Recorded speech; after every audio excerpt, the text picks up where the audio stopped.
Have you ever witnessed a moment so charged, so utterly unpredictable that it felt less like television and more like history unfolding before your eyes? A moment where two titans, each a force in their own right, clashed, and the reverberations shook an entire movement to its core. Today we pull back the curtain on just such an event, a clash that redefined political discourse and launched one star higher than ever thought possible, while sending another reeling.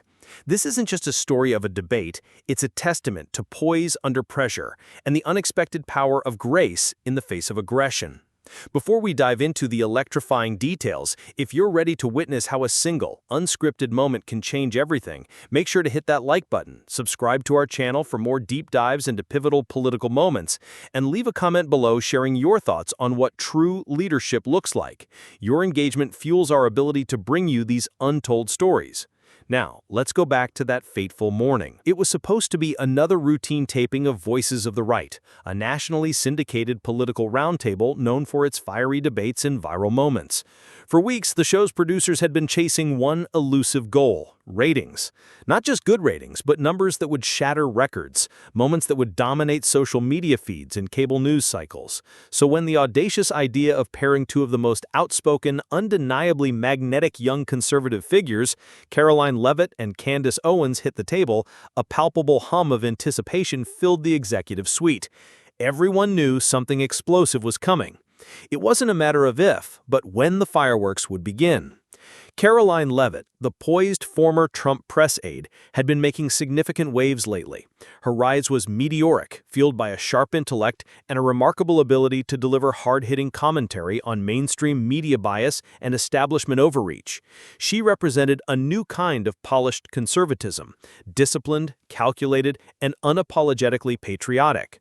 Her arguments were precise, her delivery unflappable, and her presence commanded attention without resorting to bombast.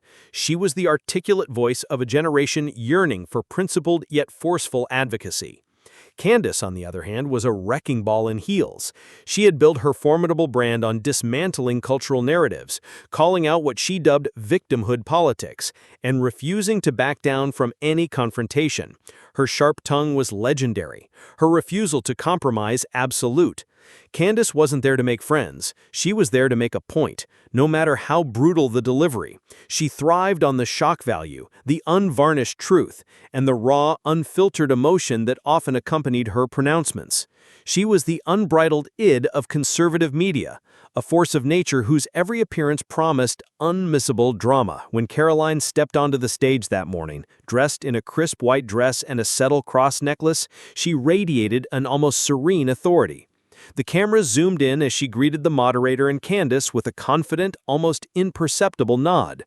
Candace, in stark contrast, leaned back in her seat, arms crossed, wearing a smirk that felt less like a greeting and more like a warning. Her eyes, sharp and assessing, seemed to gauge her opponent, a predator sizing up its prey. The air in the studio, already thick with anticipation, grew heavy with unspoken tension. The topic of the day was meticulously chosen to ignite sparks: conservative authenticity. Are young political figures truly fighting for American values or simply building personal brands? It was a question designed to provoke, to peel back layers, and to expose perceived weaknesses. Within 5 minutes of the segment beginning, the tension was not just undeniable, it was a living entity, a coiled spring ready to unleash. Candace, true to form, took the first shot.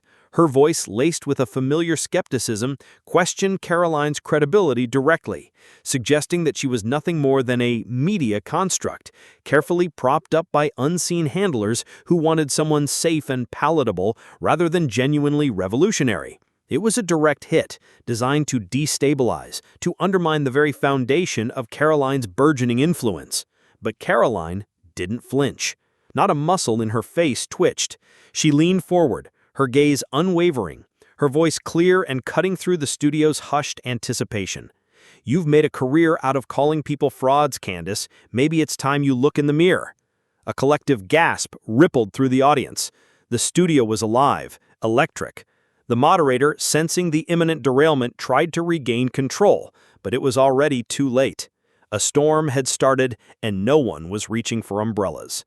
The stage was set, the battle lines drawn, and the world was about to witness a moment that would echo for years to come. The air in the studio, already taut with the unspoken challenge of Karoline's retort, suddenly solidified. Candace Owens, her smirk still playing on her lips, leaned slightly forward, her eyes darting towards the live studio audience, a subtle play for their validation. Then, with a casual flick of her wrist, as if swatting away a fly, she dropped the line. "Girl, you're polished, sure, but you sound like a trained monkey. Maybe it's time you went back to the zoo." The words hung in the silence, heavy and grotesque. The very atmosphere in the room seemed to freeze, a collective breath held captive. Even the moderator, a seasoned veteran of countless on-air skirmishes, sat speechless, his usual quick wit abandoning him. The audience, normally quick to cheer or jeer, was stunned into absolute quiet.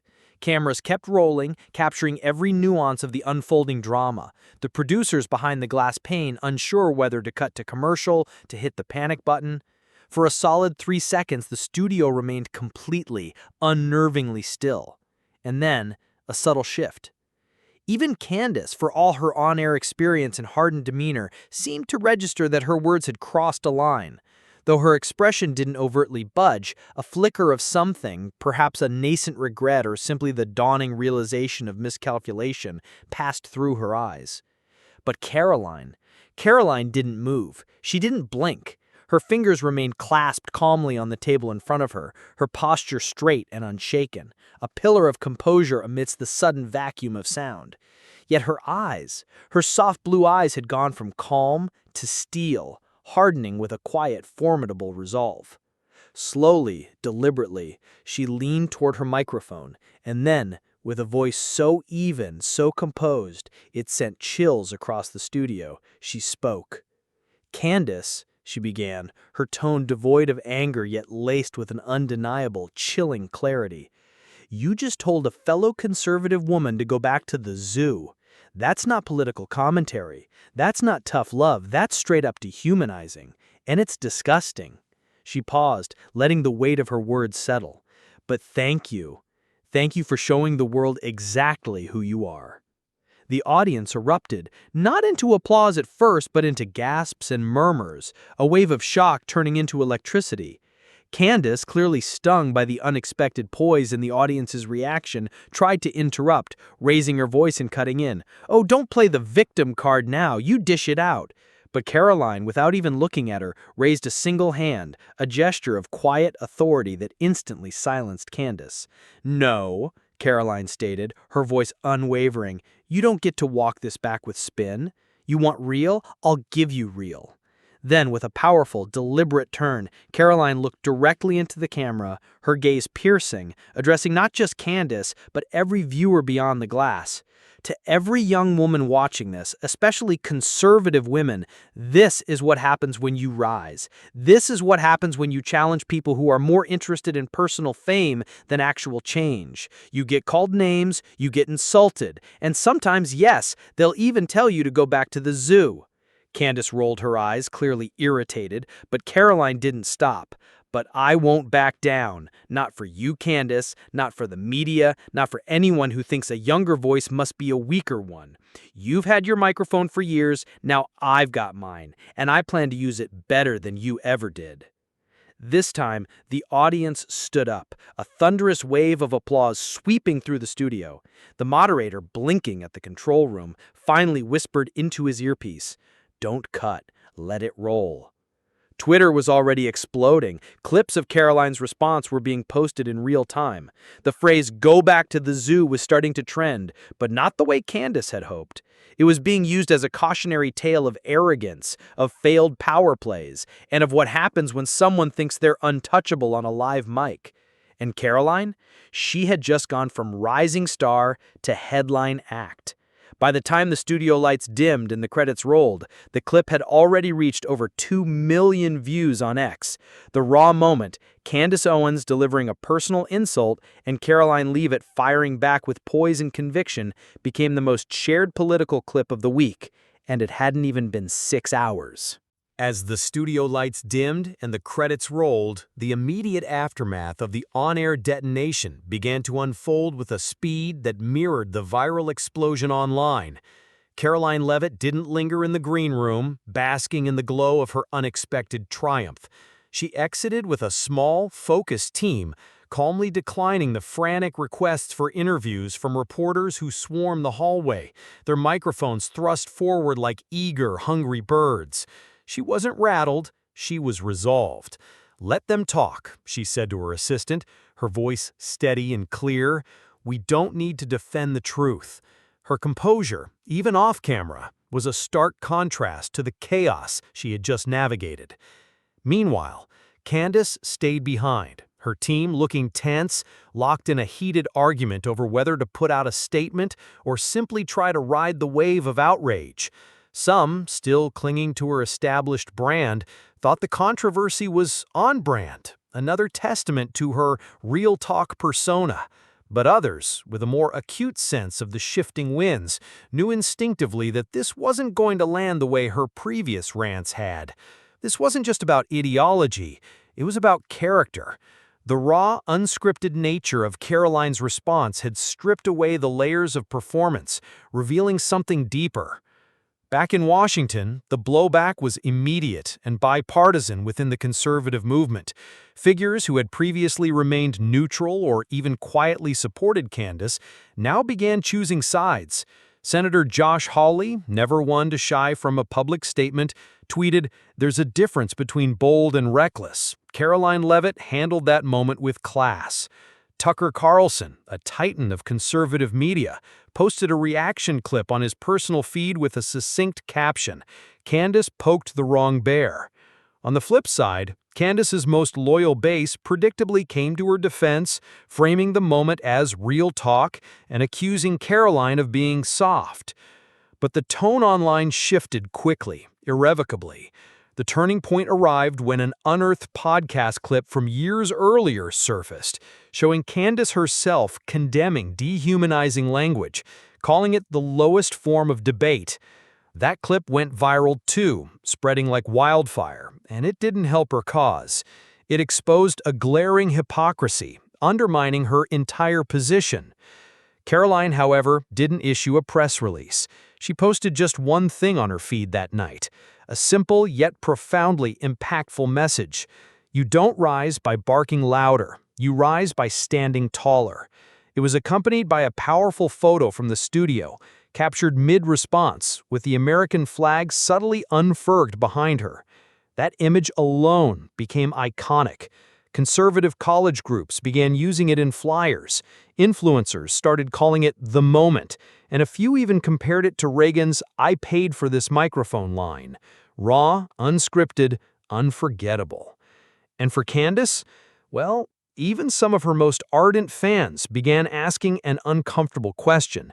Had she finally gone too far? The echo chamber that had once always rallied around her was now cracking, and Karoline Leavitt had walked straight through the noise, unbothered, unbroken, and undeniably louder than ever before. The next morning, Karoline sat in her apartment's living room, sipping black coffee as the news rolled on screen. Every major network had the story. Candace Owens sparks backlash after on-air insult was trending on mainstream outlets. But on conservative media, it was being framed as a reckoning. Her phone vibrated nonstop. Allies, reporters, friends, even a few who had stayed silent in the past were now texting her variations of "that was legendary." But what stood out most was a direct message from someone she hadn't expected, Ben Shapiro. "Smart move not going low. Let me know if you want to join for a segment this week." That moment changed things. Karoline smiled not out of pride, but with clarity. She hadn't just survived a political ambush. She had flipped it into a defining moment. But she knew the real challenge wasn't the insult. It was what came after. While Candace's team scrambled in a desperate attempt to damage control, back in Washington, Karoline Leavitt was already being approached for a media tour. Fox News, Newsmax, even independent podcasts all wanted her take, eager to capitalize on the viral moment. But Karoline, with a wisdom beyond her years, chose silence for the day. She understood the fleeting nature of outrage and the strategic importance of a measured response. Instead of rushing onto every available platform, she gathered with her core team, their faces still alight with the afterglow of the previous day's triumph. "Let's not turn this into a pity parade," she told them, her voice firm, her gaze meeting each of theirs. "This is about dignity, not drama. We push forward, not downward." Their next move was not a rebuttal, but a strategic strike. They began planning a town hall event, meticulously crafting its theme: strength without slander. It wasn't just a clever phrase, it was a direct counter-narrative, a deliberate repudiation of everything Candace had represented in that moment of public cruelty.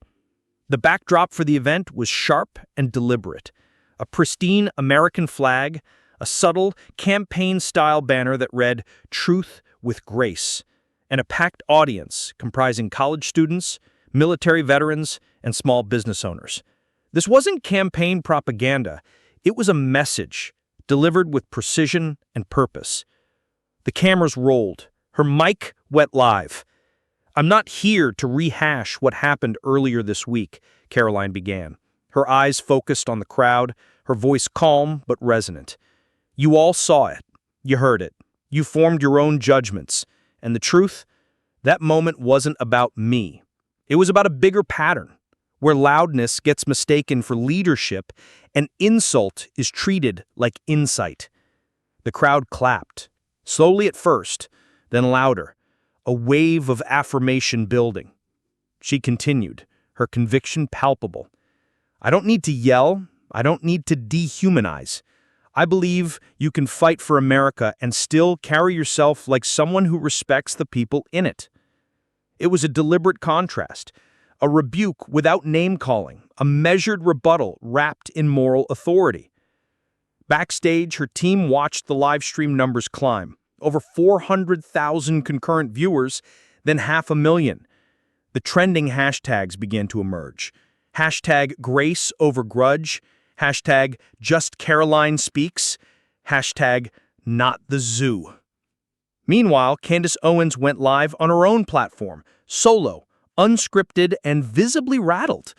What was supposed to be a victory lap had turned into desperate damage control. "Everyone's suddenly so fragile," she said, chuckling nervously, a forced bravado in her tone. "If I say something sharp, it's a meltdown. If they say something passive-aggressive, it's graceful. Please." But the comments under her stream told a different story. "That was different, Candace. You were out of line. Karoline handled it better than you ever could. You lost the room, sis." Even prominent commentators began to weigh in. Some defended Candace, but others saw it as a pivotal moment, a generational clash within conservatism itself. Back in the studio, Karoline closed her event with a calm but cutting line. "Some people want a movement built on echo chambers and applause lines. I want one built on results, responsibility, and respect." With that, she stepped down from the podium, shaking hands with attendees as chants began to build.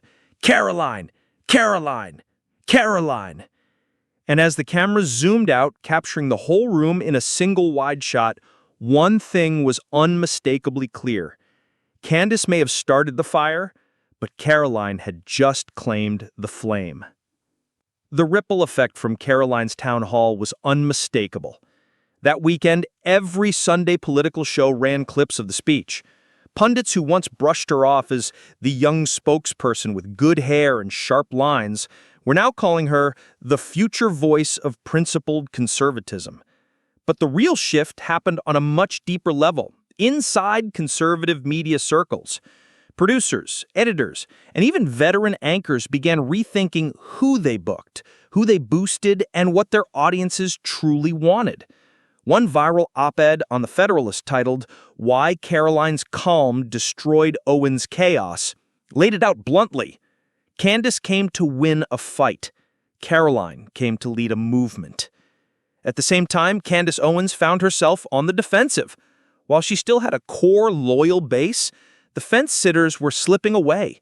Her latest podcast dropped to 4th place, just below Karoline's newly launched YouTube series, The Lead, Not the Loud. The show's first episode, A 15-minute breakdown titled "Respect is Not Weakness" opened with a simple, powerful phrase.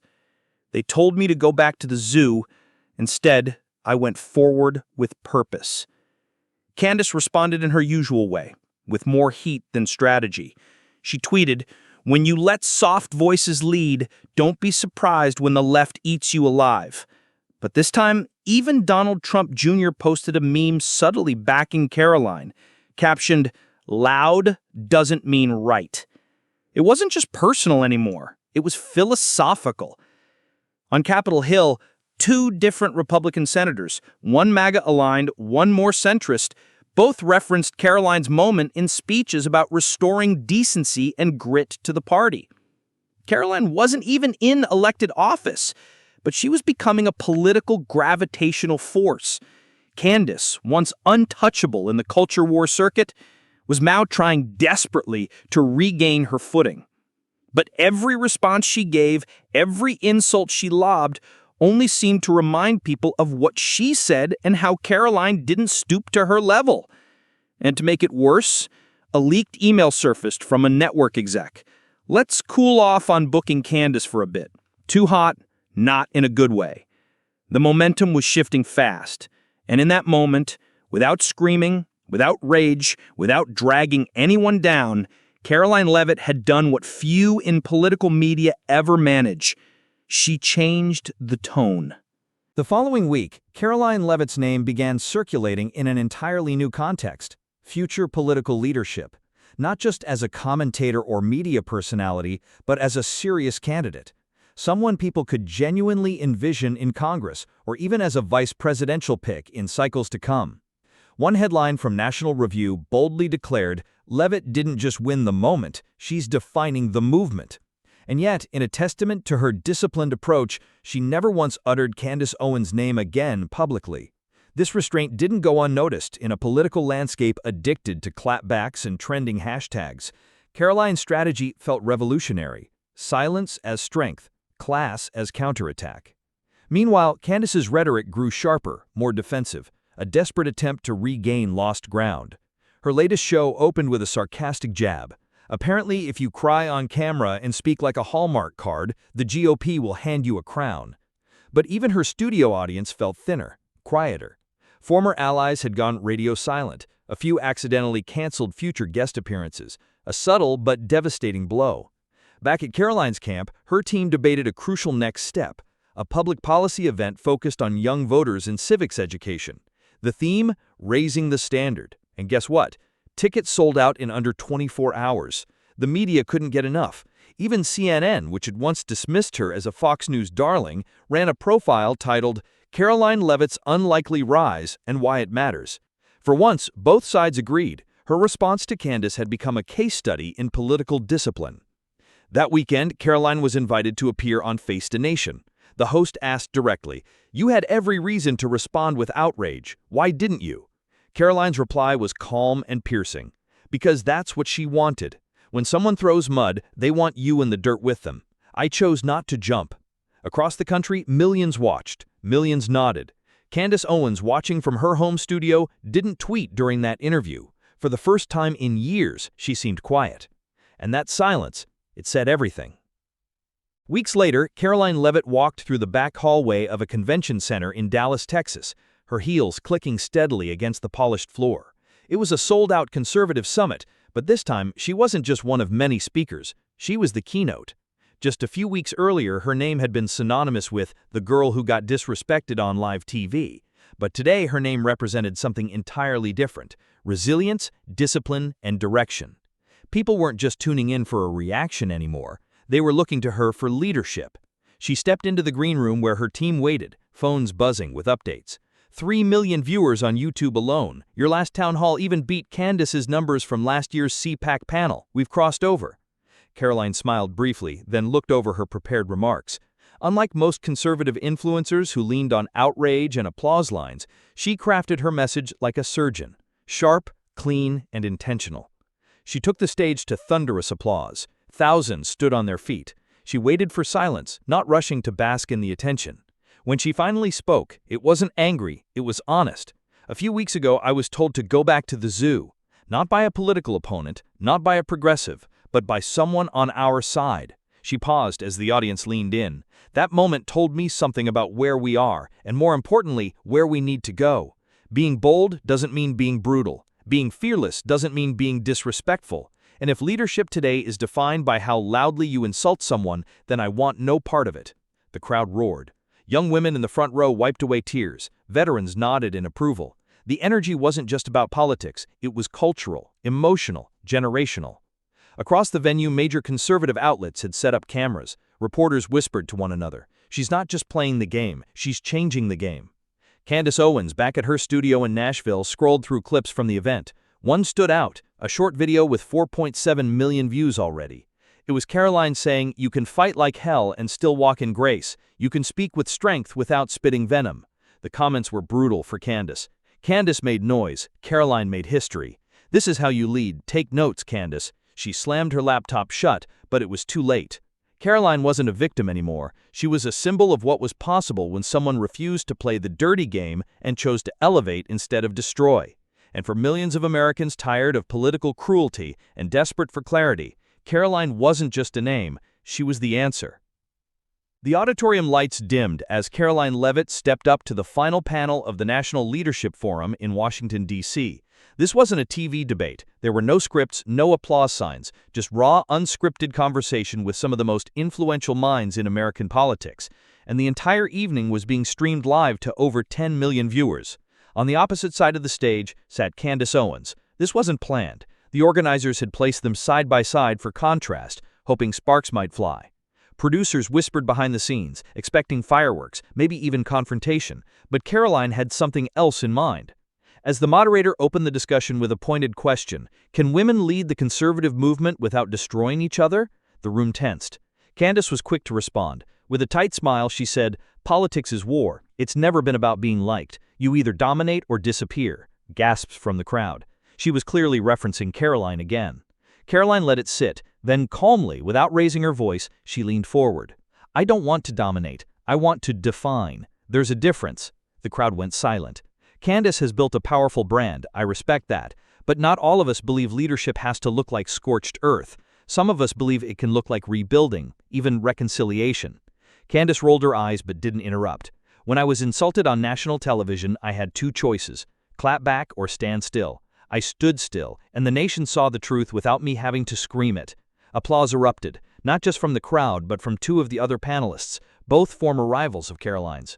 What followed was no longer debate, it was testimony.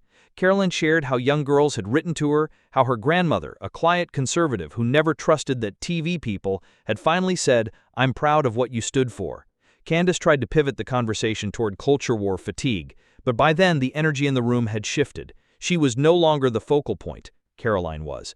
And it wasn't because she shouted the loudest, it was because she made people feel something deeper.